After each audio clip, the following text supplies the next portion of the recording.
Këta njerëz të degeneruar kanë sajuar shumë terma për veset dhe veprat e tyre. Ka musliman që fatkeqësisht mburrjen me njohjen e kësaj pjese.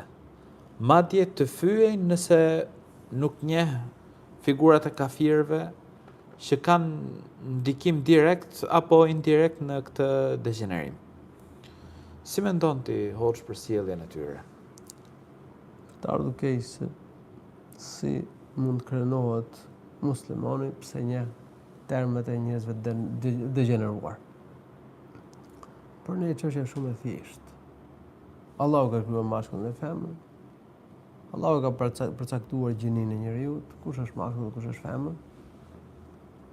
Allahu ka caktuar procese biologjike. Ai ka dhënë aftësitë burrit, ai ka dhënë aftësitë gruas. Allahu i lartësuar ka shpallur ligjet në Kur'an. Është e qartë se çfarë janë veset ulta, kështu që veseve të ulta, punëve të këqija, çorientimeve seksuale, denaturimit, përpjekjet e tyre për ndryshimin e identitetit gjinor të lindur, çfarë do lloj termesh që do vjen ato, ne nuk na intereson kjo pjesë. Si mund të njohërohet muslimani se nuk njeh sa terme të qafirave? Apo se nuk njeh emrat e ca ideologëve të kafirave që në mënyrë direkte apo indirekte kanë prodhuar këto lloj shtrembrimesh. Janë ideologë ateist, ata të cilët kanë arritur deri këtu, saqë tashmë jemi dëshmitar të kësaj situate. Kërkojnë që ne t'i pranojmë këta që duan të ndryshojnë identitetin e lindur gjinor. Apo këta që bëjnë punë të pista dhe vepra të ulta dhe mblidhen në përsheshe. Dhe kërkojnë ta stimulojnë me të madhe. Madje kërkojnë që të përfshihet edhe në programe, ndoshta programe mësimore. Stimulimi këtyre vezave, punëve të këqija. Kërkojnë që të ndërhyjnë edhe në formimin e fëmijëve. Që të nxisin fëmijë të bëhen vajza të bëhen lesbike, djem të bëhen homoseksual, apo të ri dhe të reja që të ndryshojnë identitetin e lindur gjinor, edhe të shtiren si, domethënë femra shtiret si mashkull apo mashkulli si femër. Pra po nxisin probleme të tilla psikike, probleme smundje të tilla. Këto janë shtrembrime, Allahu i lartësuar na ruaj.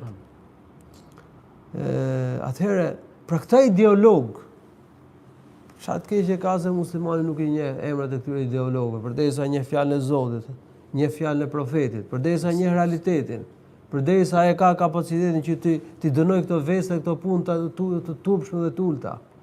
Çfarë filozofie duhet? Çfarë duhet, domethënë, me njoh këtë realitet? Shumë e thjeshtë. Këto janë vese të ulta, këto janë punë turpshme. Këta njerëz, kush do qofshin emrat e tyre? Kush do qoftë ai që ka sajuar ide të tilla? Për shembull, Darwini ka qenë shkencëtar, filozof, ideolog, shkencëtar.